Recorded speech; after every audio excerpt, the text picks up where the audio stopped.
حصہ بڑھنے کا شرف حاصل کیا ہے۔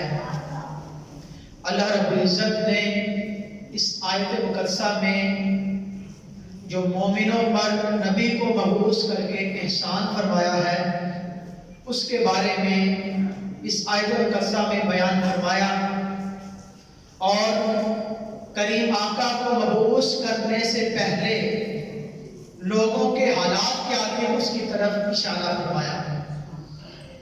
اس آیت کا آخری حصہ کہ خالق کائنات نے ارشاد فرمایا کہ وَإِن كَانُوا مِن قَبْلُ لَفِي ضَلَالٍ مُبِينٍ، کہ اگرچہ اس سے پہلے لوگ جو تھے وہ کھلی گمراہی میں تھے۔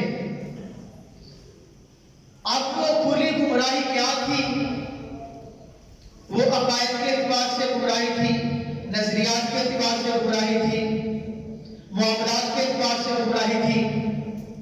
اگر عقائد کے اعتبار سے دیکھا جائے تو لوگ عقیدے میں اس قدر جاہل ہو چکے تھے، جہالت میں جا چکے تھے کہ لوگ اپنے ہی ہاتھوں سے بتوں کو تراشتے ہیں اور ان کو اپنا خدا مان لیتے ہیں۔ کھانے پینے کی اشیاء کے بت بنائے جاتے ہیں اور جب ضرورت پیش آ جاتی ہے تو انہیں ہی نگل لیتے ہیں۔ اگر کوئی کہیں خوبصورت پتھر دیکھتا ہے تو اس کے آگے سجدہ کر دیتا ہے۔ اگر معاملات کے اعتبار سے جہالت دیکھی جائے تو جہالت اس قدر بڑھ چکی تھی کہ لوگ جو ہے ایک دوسرے انسانوں کی منڈیوں میں خرید و فروخت کیا کرتے ہیں۔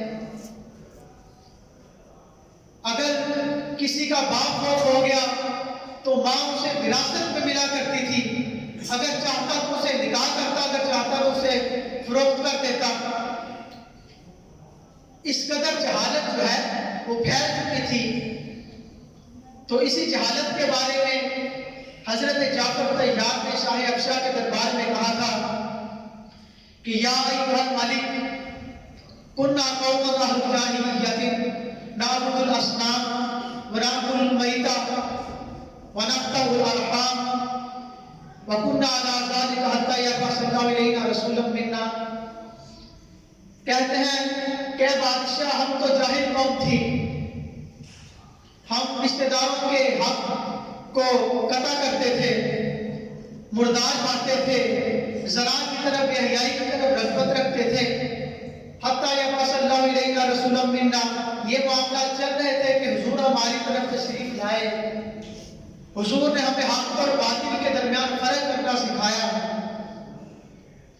تو یہ سارے حالات تھے کہ جس کی طرف خالق کائنات نے فرمایا کہ وَإِن كَانُوا مِن قَبْلُ لَفِي ضَلَالٍ مُبِينٍ، کہ اس سے پہلے آپ کی بعثت سے پہلے لوگ کھلی گمراہی میں تھے۔ اب حضور نے اسے جو دور کیا، اس گمراہی کو دور کیا لوگوں سے، وہ کس طرح دور کیا؟ خالق کائنات نے ارشاد فرمایا کہ جو ہم نے رسول تمہاری طرف مبعوث کیا ہے یتلو علیہم آیاتہ، کہ وہ رسول جو ہے وہ تم پر میری آیات کو، میری نشانیوں کو تلاوت کرتا ہے۔ وہ میری آیات کو تم پر تلاوت کرتا ہے۔ اب وہ تلاوت حضور علیہ السلام جو کرتے ہیں اس کا اثر کیا ہے؟ وَيُزَكِّيهِمْ، اور وہ تمہیں پاک بھی کرتا ہے۔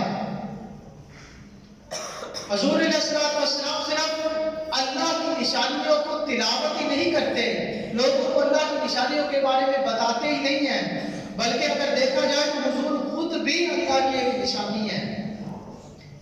حضرت عبداللہ بن رواحہ رضی اللہ تعالیٰ عنہ آپ کہتے ہیں کہ یا رسول اللہ، یا حبیب اللہ، اگر پہاڑ جو ہے ان سے درود و سلام کی صدائیں نہ بھی آتی، اگر درخت آپ کو سجدہ نہ بھی کرتے، یا رسول اللہ آپ کا چہرہ ہی کافی تھا کہ جسے دیکھ کر لوگ مسلمان ہو جاتے ہیں۔ یہ حضور اللہ کی نشانی ہے۔ اور حضرت عبداللہ بن سلام رضی اللہ تعالیٰ عنہ نے جب حضور کے چہرے کو دیکھا تو کہتے ہیں کہ فَلَمَّا رَأَيْتُ وَجْهَهُ عَرَفْتُ أَنَّ وَجْهَهُ لَيْسَ بِوَجْهِ الْكَذَّابِ، کہتے ہیں کہ میں نے جب حضور کے چہرے کو دیکھا تو میں پہچان گیا کہ یہ چہرہ کسی جھوٹے کا چہرہ ہو نہیں سکتا۔ اور دوسری چیز وَيُزَكِّيهِمْ، کہ یہ رسول جو مبعوث اللہ نے فرمایا ہے یہ لوگوں کا تزکیہ کرتا ہے، ان کے دلوں کو پاک کرتا ہے۔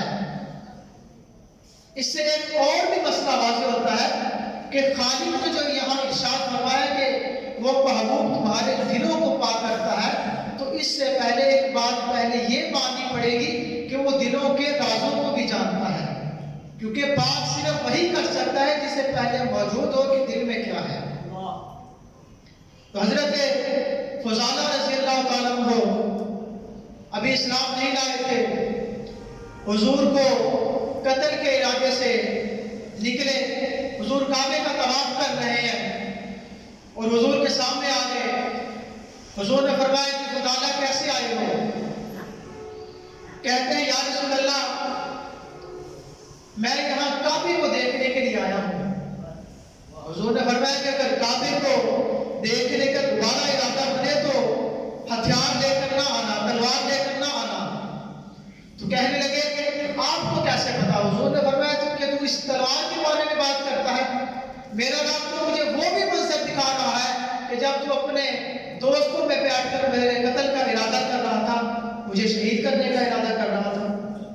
یعنی پہلی عقیدہ یہ بھی رکھنا پڑے گا کہ حضور دلوں کے رازوں کو بھی جانتے ہیں، اور اللہ رب العزت نے فرمایا وَيُزَكِّيكُمْ، اور وہ تمہارے دلوں کا تزکیہ کرتا ہے۔ اور دلوں کا تزکیہ کس طرح کرتا ہے کہ ایک مرتبہ دلوں کا تزکیہ اس طرح کرتا ہے کہ حضرت ابو ذر غفاری رضی اللہ تعالیٰ عنہ نے حضرت بلال رضی اللہ تعالیٰ عنہ سے کہا کہ تو کالی ماں کا بیٹا ہے۔ حضرت بلال حضور کی بارگاہ میں آ گئے، آ کر کہنے لگے یا رسول اللہ مجھے ابو ذر غفاری نے یہ تانا دیا ہے کہ میں کالی ماں کا بیٹا ہوں۔ تو حضور نے پوچھا تو حضرت ابو ذر غفاری کہنے لگے یا رسول اللہ میں معذرت کرتا ہوں، ہاں میں نے یہ کہا ہے۔ تو حضور نے فرمایا کہ اگر تم نے اس سے یہ کہا ہے تو یہی تانا اپنے نبی کو بھی دے، کیونکہ جن ماؤں نے تیرے نبی کی کفالت کی ہے ان میں بھی ایک ماں کالی تھی۔ تو حضرت ابو ذر غفاری قدموں میں گر پڑے، کہنے لگے کہ یا رسول اللہ جب تک بلال میرے چہرے پر میرے سر پر قدم نہیں رکھتا تب تک میں اپنا چہرہ نہیں اٹھاؤں گا۔ تو اس طرح حضور نے ان کا تزکیہ کیا ہے۔ تو خالق کائنات کی بارگاہ میں دعا ہے کہ اللہ رب العزت حضور کو جس مقصد کے لیے اللہ نے مبعوث کیا ہمیں اس مقصد کو سمجھنے کی توفیق سعادت عطا فرمائے۔ وآخر دعوانا